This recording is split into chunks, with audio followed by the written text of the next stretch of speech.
আমাদের 100% গ্যারান্টি দিয়ে বলছি, হাঁটুর ব্যথা, মাজার ব্যথা সারবেই ইনশাল্লাহ।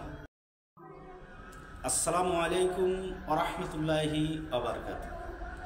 আসুন আজকে জেনে নিই যাদের মাজায় ব্যথা, হাঁটুর ব্যথা, এই ব্যথার সমস্যা সমাধানের বিষয় হচ্ছে আমরা যারা সালাত আদায় করি, 1 নম্বর ওষুধ সালাত, 5 ওয়াক্ত সালাত আদায় করবেন, হাঁটুর ব্যথা, মাজার ব্যথা ইনশাল্লাহ থাকবে না।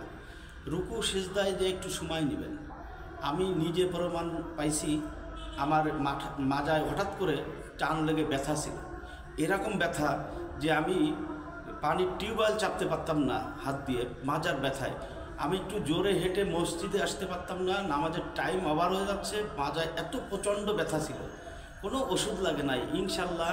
আল্লাহর রহমতে 5 ওয়াক্ত সালাত আদায় করার কারণে মাজায় ব্যথা, হাঁটুর ব্যথা ইনশাল্লাহ দূর হয়ে যায়। আমি নিজেই তার প্রমাণ। আসুন আমরা 5 ওয়াক্ত সালাত আদায় করি। যাদের হাঁটুর ব্যথা, মাজার ব্যথা আছে তারা যেন রুকু সেজদাটা সঠিকভাবে করবেন। রুকুটা কেমন করবেন? আপনার ঘাড়, মাথা এবং মাজা যেন সমান থাকে, ওখানে গিলাস, একটা পানির গ্লাস যেন বসানো যায়।